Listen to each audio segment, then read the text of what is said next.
This touchscreen? Yeah. Oh, that's better. All right. Welcome back to episode 15 of That's What He Said. I am Derek. I'm Mike.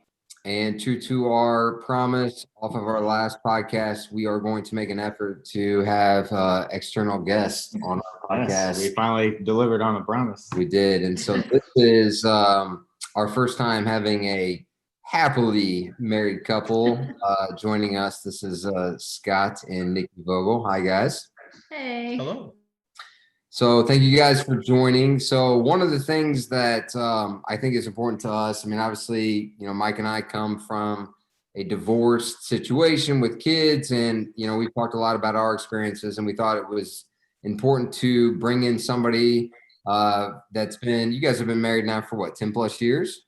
11 years, 3 kids, all under the age of 10 or less, Awesome. which is great. And much like any married couple, have gone through their trials and tribulations and come out, and I know you guys obviously really well. Scott and I go way, way back. We'll get into, I'm going to pat myself on the back because Scott, if it wasn't for me, you wouldn't even have met Nicki. And so, I'm going to take a little bit of credit on that one. You're welcome, my friend. I appreciate it. Um, Kids appreciate it too. But what I think is great about your guys' relationship is, you guys are no different, and we'll kind of get into it. You guys have had, especially with your kids and different career changes and just some moves and, life changes. You guys have weathered the storm, and from my perspective, have come out probably even stronger than maybe what you were 5 to 8 years ago or whatever it might be. And so we kind of wanted to dig into that and hear a little bit more about your guys' journey. So definitely appreciate your guys' willingness to join us today. Yeah, most definitely. Yeah. So with that, I could tell my portion of the story, but just, for a couple of minutes, maybe, whether Nicki, Scott, you guys want to take the lead on just how you guys officially met and, led up to you guys getting married, maybe kind of tell that story. Do you want to tell it or do you want me to? Now you go right ahead. So I worked with Derek, and I think we had worked together for maybe it had been at least a year or so, or maybe less. But you're like, hey, I have this friend. He likes Chevelle. I know that's your favorite band too. Like that was your start off with it. So, yeah, and then you guys both played softball at the same sports complex that I was playing at the time. Shake and bake. And so Shake and bake. you were like, hey, let me just introduce you to my friend. And I was like, okay, sure. At that time, I don't really think I was looking for anything serious, but met him, and I thought he was really cute, had a cute butt. And so after that, I was like, well, hey, I think I would like to meet your friend or go on a date or whatever. We're frozen. We froze for a second. Okay. And then so we go on our first date, and he doesn't speak to me. And I'm like, I don't think Was that Shallows? Oh no, yes, that was Shallows. Was Shallows with Derek and Anna, wasn't it? Maybe we met at that bar. I keep forgetting about the bar where Dusty hit on me, and that was Scott's roommate. OPTs. Yep. But he remembers exactly what I was wearing that night. But then when we went on this date with you and your ex-wife, he didn't speak 2 words to me. But the rest is history. We went on another date, just the 2 of us, and here we are. So as much as you guys are willing to share kind of, Nicki, a little bit of your backstory prior to meeting Scott. Scott, I know kind of your story, but you can kind of share like you guys, because you were early 20s when you guys kind of met. And so, your experiences leading up to meeting each other. Experiences as in like dating otherwise, or yeah, I didn't really. I had one serious boyfriend before that, and I would go on multiple dates, but I just never found that person that I felt was right for me. The bad relationship I did have, it really scarred me going into our relationship, and that we can touch on that in a little bit, because I brought a lot of that into us. But yeah, I really didn't, I just went on dates and just never found the right person. So just was kind of dating around, getting my free meals, and then it's like, nope, sorry. Ah, Just kidding. I like that. No, yeah, I don't remember dating very much at all. I mean, there were a few girls that I went on dates with, but nothing too serious. Yeah. So I'm going to take the liberty of elaborating a little bit on Scott's situation. So, you know, I've known Scott since we were 5 years old, and he's you know, and I love you to death, Mike. So don't take offense to this, but Why would I take offense to this? he's my guy. I've known this dude forever, and so he was the best man at my wedding when I was married, and vice versa. Obviously, I helped with the connection with Nicki. Went to the same college, roommates, fraternity brothers, all that good stuff. And so I know him very, very well. And he had a very serious relationship toward the back end of high school and most of his college experience. And and I don't think I'm wrong in saying this. Like there wasn't really anything serious between that relationship ending before you had met Nicki. And so, there was probably a period of time where you kind of just experienced what that was like to be on your own as a young adult until you met Nicki. And so, one of the things that Mike and I talk a lot about now, and like we're 15 years kind of removed from that period of time in your guys' life, but just the thought of like Nicki, you talk about, hey, I wasn't I was going on dates, wasn't anything serious. Like at that point in life, not maybe necessarily so intentional and like, hey, I've got to find my future husband or whatever. Just kind of putting yourself out there, seeing what's going on, see if you click with anybody. So Right. I don't know if if you have anything to kind of share about like your experiences ending that relationship from high school and college days until you met Nicki and kind of vice versa. But just maybe talk a little bit about your mindset before you met each other as far as like what you were looking for. If it really was like, hey, I got to find my person, or if it's just I'm just living life, and if something comes along, great, and if not, no big deal. Yeah, I mean, for me, it was I'm just living life, and if I find that person, then I will. I mean, I just didn't have any good connections with any, like I said, any of the guys I would go out on a date with. So, yeah. Well, we were living completely different lives at that time. So Nicki and her girls would like to go out like clubbing. Like, I mean, and Derek can sell us as long as we know each. I'm not the best dancer, so that's not my vibe. That's not my gig. And I was teaching at the time, so I didn't like to go out and get too crazy out in public. So she'd be out with her. I mean, we wouldn't run into each other if we didn't have somebody know us. I mean, we were just completely different. I don't know. I think in high school we did a lot of the same things, like as we've talked about it and talked about some of the things we've done. In high school, I think at some point our paths crossed because I was in the same areas as him, doing kind of some of the same things. So I feel like at one time we probably crossed paths, but obviously didn't know each other. So I'm curious, were you guys, Nicki, were you looking for, so you were dating, so clearly you were still trying to find somebody. Were you looking for something in particular? Like you were like, man, I need to find a guy like this. And Scott, I will say, you like really looking? Hopefully it was somebody better looking than me. Yeah. no, I will say I had kind of a type. It was the dark hair, light eyes. But those always were not the nicest guys to me.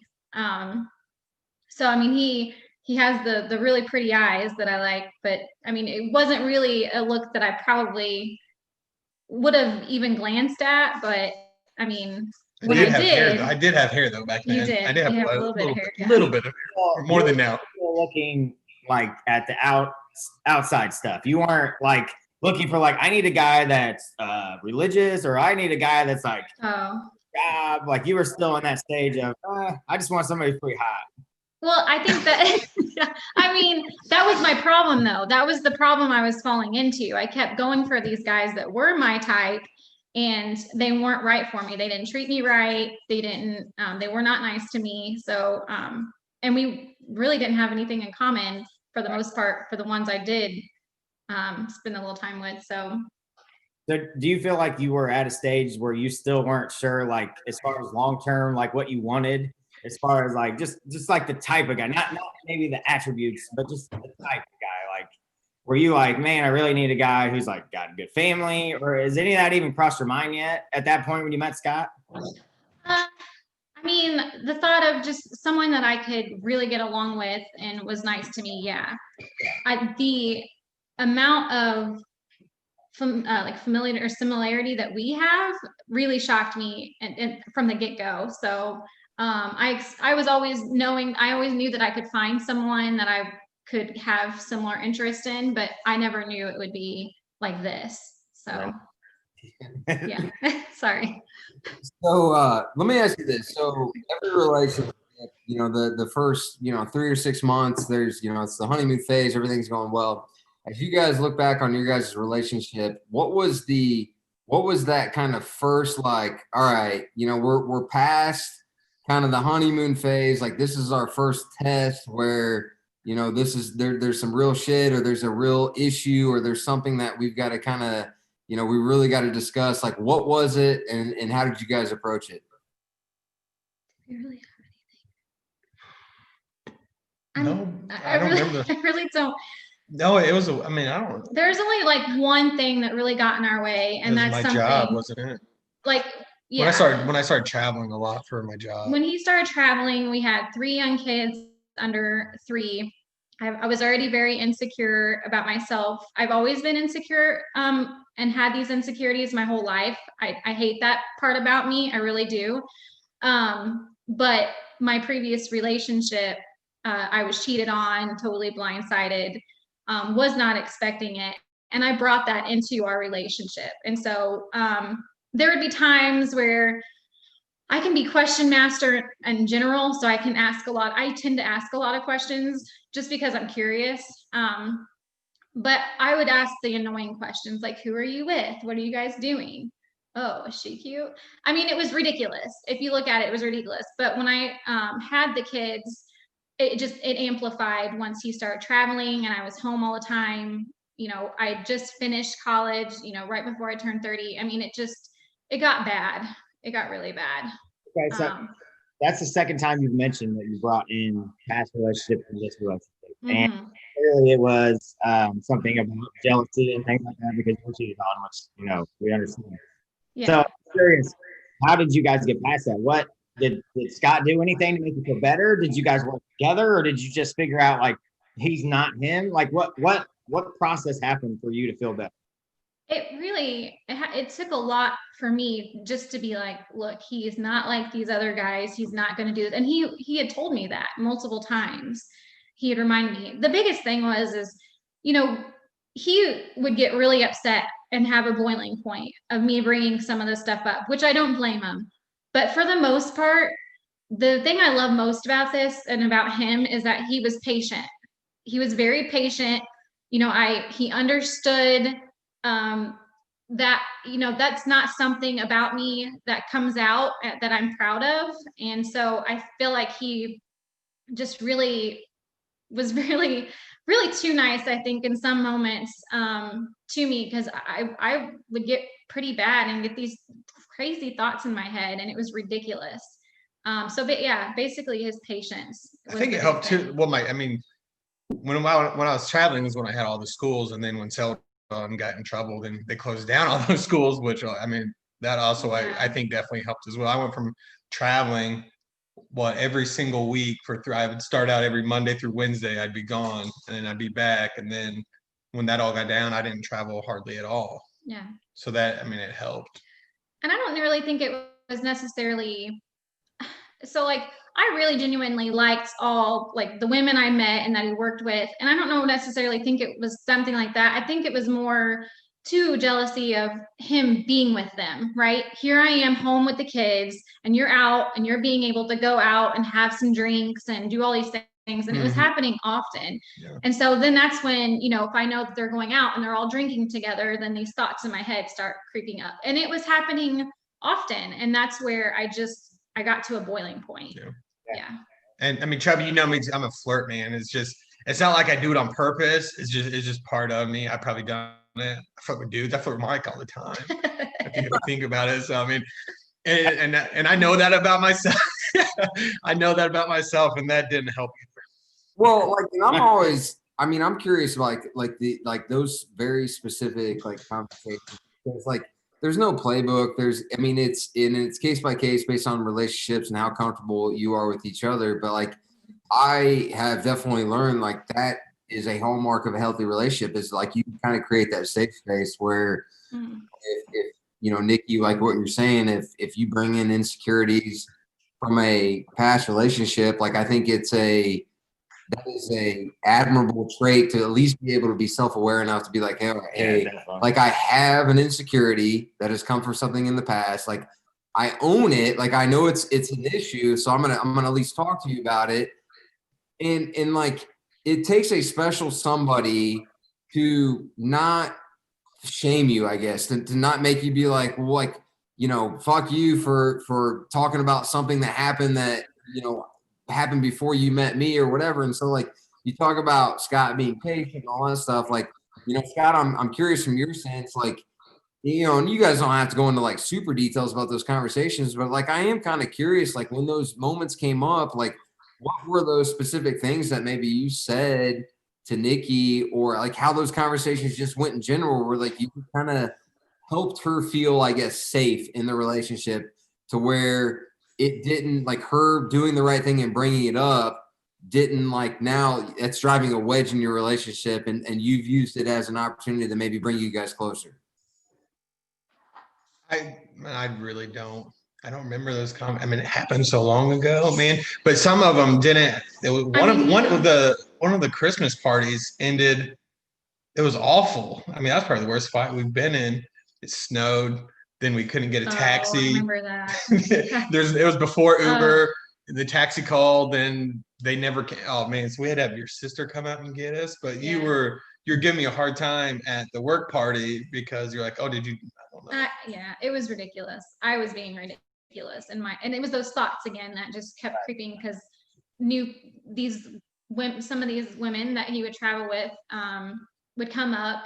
And they'd be, you know, like, oh, you know, it's like talking to him with their hands and just like they're having this whole conversation like they talk all the time. Does that make sense? So I think one of the biggest things I always would bring up was like I'm not going to risk.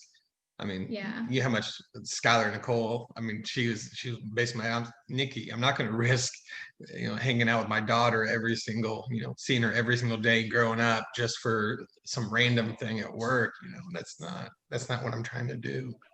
And he would remind me too all the time, like I don't want anybody else. I don't want to be with anybody else. I really love you. Like this is not something that ever crosses my mind. And again, I would hear that and it would comfort me.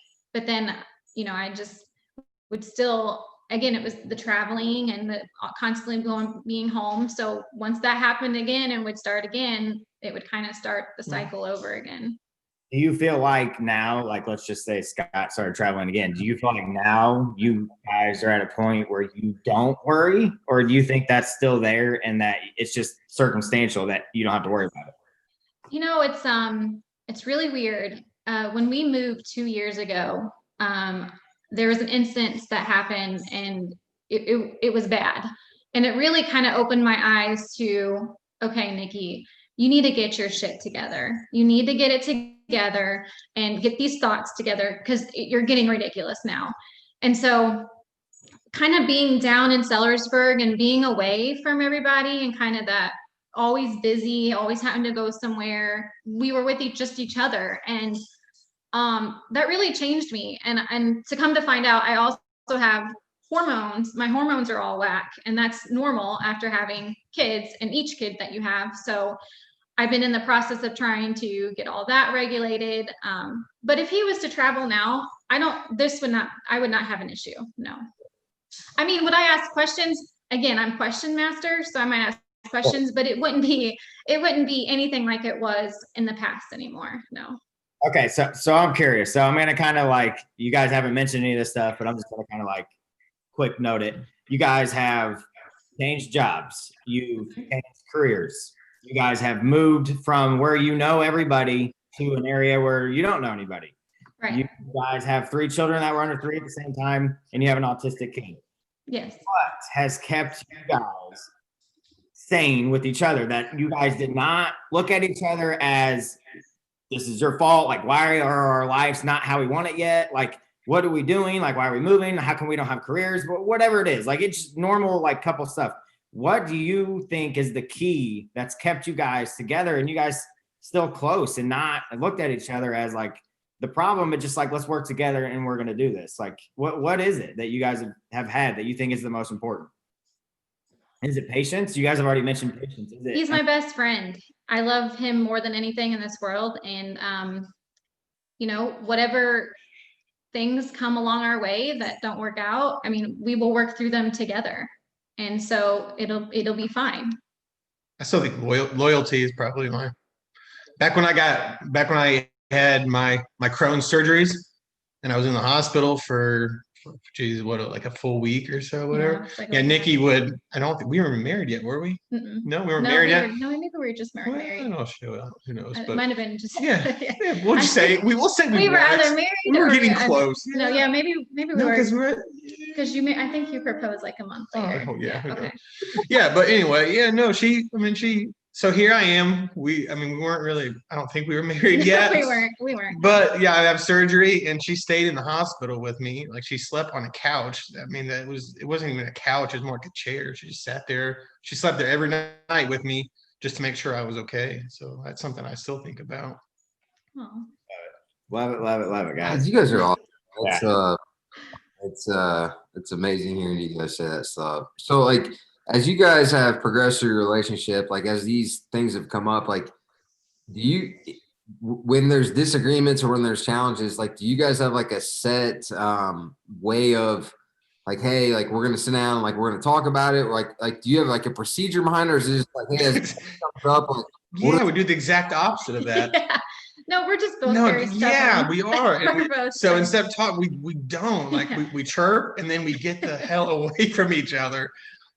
Yeah, it's like I know when, like, and I know I'm really good at pushing her buttons, so I know when I push too many buttons, and at that time it's time to back out and just wait for it for the next day. Or the great thing about that is, like, you're so self-aware, and like, Nikki's laughing, so I know she knows that. Yeah. You guys have gotten to the point where, like, you know each other so well, like, you just know, like, when this stuff comes up, I'm gonna do this, she's gonna act this way, like, you gotta give.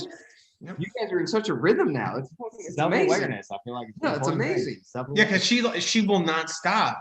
Like, and that's when we've gotten our biggest fights, is when she just won't stop, and then I keep like chirping back, and then that's when I get in like my full rage mode, which I hate. I mean, I have that. It's not. I have that, and I don't. I don't like to be there or go there. So I've learned, like, if she's gonna say that, she's gonna keep doing it. Just ignore her and go hide in a room, play video games, watch a movie, do something.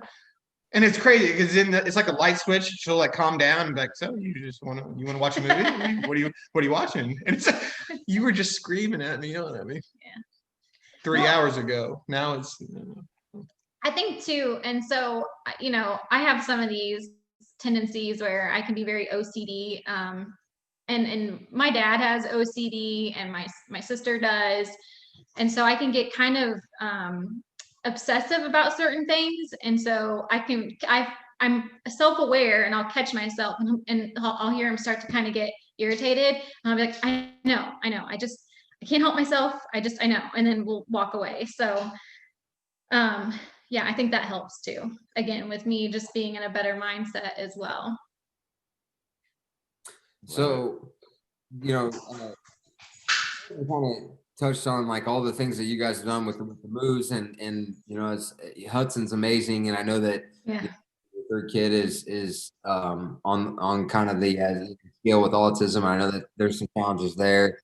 And I don't know if that's gonna like be the thing, but like one of the things that like I'm curious about, you know, every marriage, like there's usually one or two things that is pretty enormous that's outside of like the norm. Like, you guys have done a really good job weathering the storm, and like I would just be interested to know, like, behind the scenes, if there was ever one thing, whether it was one of these moves, or you guys going back to school, or with, you know, Hudson and the autism, or anything else where it's like, you know, our stress on this is higher than anything that we've been used to in the past.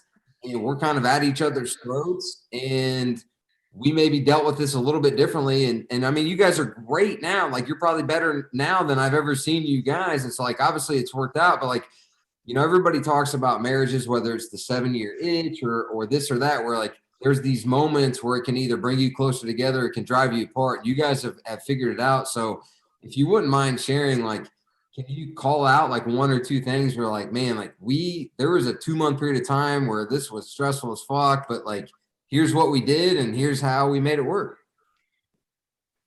Yeah, I mean, when I was very adamant about getting my bachelor's degree, it was something that was very special to me. No one really has a college degree in my family, so it was important for me to get it and have a good job. And during that time, though, I had to do internships, and I was pregnant with Easton. So I kind of put us in a little bit of a financial situation where I didn't have any money really coming in at all. And then, you know, of course, we have our student loans and other things, you know, and then we got behind on medical bills because of his Crohn's. It was an obscene amount of medical bills. And so I think that from like 2013 to what, like 2000, it was just maybe that year to 2014, that financial situation was really, you know, I found we were a little bit more at each other, and he was traveling. And so I feel like that, on top of, again, the jealousy with him traveling, and then the financial situation, that's really the only thing I can recall. Do you? No. I don't, just the money thing, but I let you handle that. So Yeah, I mean, I just have the mindset. I mean, money's money. You can save it, you can spend it, do whatever the hell you want.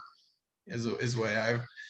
But it, like, I guess to probe a little bit deeper on like in that year, on a weekly basis or like a day-to-day basis, like what were those little tricks that you guys did to just kind of reinforce that, like, man, like, this is stressful as hell, but like we're in it. And even though there's an argument every day or every other day or whatever, like, you guys still came together and made it work. My mindset is I just wanted to be with him. I just wanted him. I wanted my family, whether that be rich, whether that be poor. So that was my mindset of, okay, this is just a bad time that we're going through, and we're going to get ourselves out of this, and it's going to be fine. But either way, even if we were poor all the time, I would be fine just having him. Yeah, you just recognize when she's struggling, and I realize I have to pick up more. With Hudson, she had what? Did you have postpartum? Is that what that's called? She struggled after Hudson. So like I had a lot of medical issues. So we usually would take with Skylar, we would take turns. With Easton, we would take turns, but with Hudson, I did more. It wasn't 50-50, it was probably more 75-25 as far as like, you know, waking up with him. That was a struggle. Yeah. She just got to realize when she was doing that, she's going to school. She's still, you're still I'm going on my master's you're still now, going to school. Yeah. And she just doesn't realize how much stuff she puts on her back. So I do. Just recognize. I mean, that's the biggest thing too, is this is like a marriage. It shouldn't be just, oh, the wife cooks and cleans and does all that, and the man is just supposed to sit and enjoy his meal and can fix things out in the garage or the car or something, right? Or mow the lawn. It would be cool. But it's not. And that's not how he acts either. You know, I've had friends that would say, my husband's never changed one diaper. And I'm like, well, that's not going to work for me, because this is, he's not a babysitter. He's the father, right? And same with the marriage. We're a team. So it should be a team effort. And the fact that there are a lot of guys out there that are men that just don't feel that way and don't really put in their effort or put in their weight for just doing things around the house. I don't ever have to say, hey, do the dishes, or hey, do the laundry, or can you pick that up, or something like that. You know, I don't have to do that. He just does it, which is amazing. Yeah, that's great. I mean, it sounds like just you guys are two committed people that are committed to thick and thin. And I think that's honestly the best thing ever. I like my favorite couple ever. Thanks, fellas. Thanks, Mike.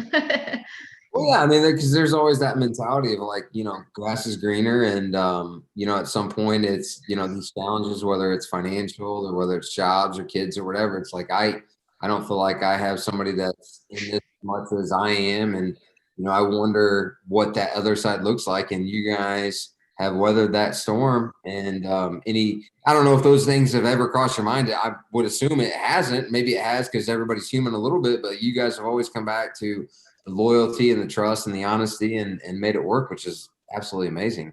Yeah. Well, and I'm more attracted to him now than when I first met him. So, I mean, we've. Nice. So let's get into that a little bit. Like, Scott. listen, I love that. Like, so like as much as you guys are willing to share, because I was telling Sauce, was like, they're like little teenagers now. Like it's amazing. And like, I love it because that's what it should be. Like, you should, in my opinion, in a committed relationship, it should be your best friend, which you've already hit on. Yep. You should have a level of sexual attraction, physical attraction, whatever. And then like you should want to build something with them, whether it's a family or whatever it might be. And like you guys have checked the box on all those, and like you guys like fucking like, I mean, you're like little teenagers. And like, so like not only have you been through that storm of like having little kids, like you guys are kind of coming out of it now, and like you guys want to do the date nights and all that stuff. And like, I love it. Like, it's awesome. So yeah, as much as you're comfortable elaborating, maybe talk about that a little bit. You elaborate? I'll let you do that. How you're a smoke show? How you're like a fine wine? I guess better.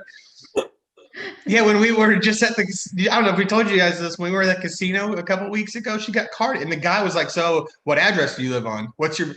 He thought she had a fake ID. I did, because she was just trying to say it on you. All he was trying to say. Not so much with you though, Scott, with that gray in the No, not so much me. No. Get your fat ass in is what they said. It's spend your money. Yeah. Well, and I think the biggest thing, I think date night at least once a month is always needed. So, with the pandemic, that is obviously really slowed that down. But, and we're here. The fact that we are home, he works from home, I work from home, and we don't get on each other's nerves. Like it's insane that you would think at some point, or you hear people talking, oh my gosh, I cannot work with my significant other anymore at home. Like we just don't, it's just like, hey, how's it going? But we flirt with each other still too. So I think that keeps it going daily too. Like he can walk by me and I'll smack his butt. Or Chubby, hey, you guys ready for this? The other day, outdoor run. So I went around. I was like 2 miles or something like that. Tell him what I said before. Oh yeah, she's like, Scott, take your cell phone. So if you get hurt or something, call me. So I make it all the way back. I get in the driveway and I laid in the driveway in like a seductive pose. I said, Nikki, I fell. I hurt my ankle. I don't know what it was, but I twisted. I'm just sat down at the end of the road. Will you come and get it? She's like, are you serious? Like, yeah, I really hurt my knee. So when she came out the door, I was guns ablazing, laying on the ground. And I said, I fell. And I said, I fell for you. There were construction workers around. No, because the guy our fence guy. The guy was fixing the fence that they had just put up. So yeah. She came running. You need to come get. Yes. That is amazing. You guys, this is what we need to strive for. This is perfect. You're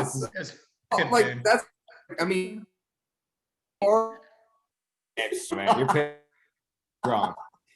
Part of the reason, and this is why we wanted to bring a whole wide variety of guests onto this, because we've talked about our experiences, but there are goals, right? To strive for. And so here's a perfect example. Goals. There's no no couple, no relationship goes throughout trials and tribulations, and they're an example of they've moved, they've had jobs, they've had kids, they've had all these stresses. Like Nikki was open and vulnerable about her insecurities before meeting Scott, and how they've kind of that. And so I would agree. I love you guys to death, and I would say from an outside observer, you guys seem even closer now than what you did 10 years ago when you guys met, which is phenomenal. You guys are unfortunately probably the minority, in relationships compared to the majority, where over time, like, you guys get closer. So you guys have figured it out, which is awesome. Yeah. And that's kind of why we wanted to do this podcast, is just kind of glean some tidbits on how you guys have kind of figured it out a bit. I don't know if we really figured Yeah, I it would say out, that. but I mean, I'm professional. we're definitely not perfect, but No. we just get along so well. And, like we said and touched on earlier, when we fight, we know when to kind of we know, one, how to touch each other's buttons, but two, we also just know how to just separate for a minute and come back. So, the fact that I don't get annoyed or like, oh my gosh, get him out of the house at this point, I mean, and the fact that I'd love to be able to just see him every day and be home with him every day, it says a lot. Yeah. On my feelings. Mike, anything else you want to add? No, I love these guys. This is awesome. We love you too, Celis. Celis, you are the man. Well, thank you guys for sharing. Any last things that you guys want to add to the That's What He Said community out there?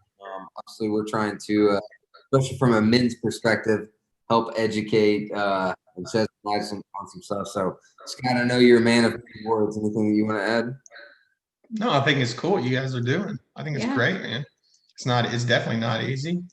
I didn't realize what smart friends I had, man. I really did. Like, listening to Celis talk, I mean, I always, no, you guys are great, man. You guys are doing good. No, We're happy for you guys. Yeah, very much. You guys are all, like, your small group of friends are, you guys are all just genuinely good guys. So, I hope in the future you guys will find that someone, and it'll be good for you. And this podcast will be changing into something new. It'll be evolving. That'd be awesome. So How awesome our relationship are. That's right, man. I'm ready for it. We'll figure it out. Yeah. And hearing stories like this, it's just it's Makes good. me happy. I love it. Yeah, man. I mean, Love you this guys. is you guys are, like Sel said, you guys are the goals. So you guys have done it, and it's worked out. And it's awesome. So hey, thank you guys for the time. Yeah. Thanks for having us. We'll probably have some follow up. Until next time. Okay. We appreciate you guys. Good. Yeah, no problem. We'll see you. Thanks, guys. Bye.